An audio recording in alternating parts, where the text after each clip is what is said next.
Olá, sejam bem-vindos ao 5 Minutes Trial.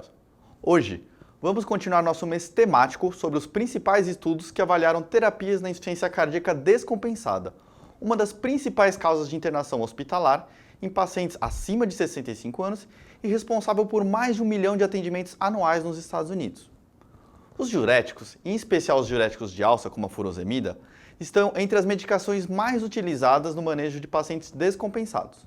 No entanto, apesar do uso consagrado na prática clínica através da experiência do dia a dia, até tempo atrás ainda não existiam ensaios clínicos randomizados sobre o tema. Estudos menores também questionavam a segurança de altas doses de diuréticos de alça associado ao fármaco a desfechos como piora da função renal, distúrbios hidroeletrolíticos e ativação do sistema renina-angiotensina e o sistema nervoso simpático. Outra questão que pairava no ar era qual seria a melhor forma de administrar o diurético, uma vez que estudos de farmacocinética sugeriam benefício da infusão contínua, porém sem existir estudos com poder para avaliar desfechos clínicos com essa estratégia. Para responder essas questões, foi desenhado o DOSE Trial, publicado em 2011 no New England Journal of Medicine, com o objetivo de avaliar se havia benefícios na redução de sintomas e de piora de função renal com diferentes doses e formas de administração de diuréticos de alça. Foi um estudo randomizado, multicêntrico, duplo cego, com desenho fatorial 2x2, que comparou o uso de baixas doses versus altas doses de diurético e comparou a infusão contínua com a administração habitual em bolos intermitentes.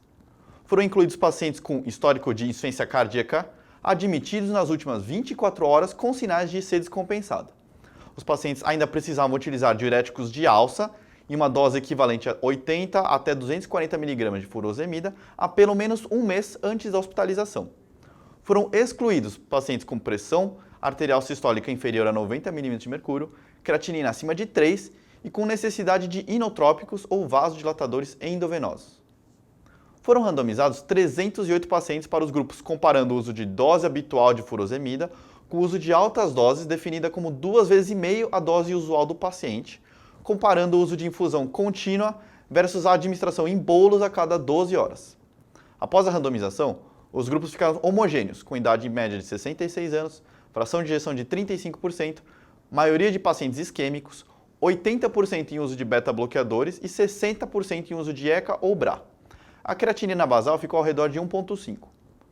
Partindo para os resultados, foram escolhidos 2 desfechos primários, um de eficácia sobre a melhora global dos sintomas após 72 horas de terapia e um desfecho primário de segurança, avaliando a mudança dos níveis de creatinina nas primeiras 72 horas. Comparando o primeiro uso de dose contínua versus dose intermitente de diurético, o grupo bolos precisou de maior aumento de dose após 48 horas e utilizou maior dose total de diuréticos em relação à infusão contínua. No entanto, não houve diferença entre as duas estratégias quanto ao desfecho primário de sintomas ou piora da função renal. Quando comparamos o uso de dose habitual com o uso de dose elevada, no desfecho escolhido de eficácia, houve somente uma tendência de melhora de sintomas, sem diferenças com essa função renal. Já nos desfechos secundários, foi observado que o grupo que recebeu mais diurético apresentou maior débito urinário, maior perda de peso, melhora da dispneia e mais pacientes do grupo intensivo transicionaram para diuréticos orais após 48 horas do que aqueles que com dose reduzida. Porém, sem redução do período médio de internação de 5 dias. Os pacientes ainda foram seguidos por 60 dias e não houve diferença quanto às taxas de reinternação ou insuficiência renal entre as diferentes estratégias. Resumindo, o uso de doses mais elevadas de diuréticos esteve associado com maior perda de peso, alívio de dispneia e débito urinário às custas de elevação transitória de creatinina, que não se sustentou em 60 dias. Já quanto ao método de infusão, não houve diferenças entre a estratégia de bolos e infusão contínua. Portanto, pela maior praticidade e menor custo, normalmente adotamos as estratégias de bolos intermitente.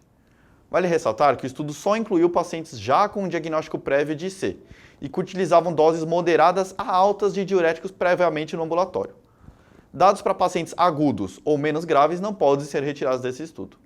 Até a próxima!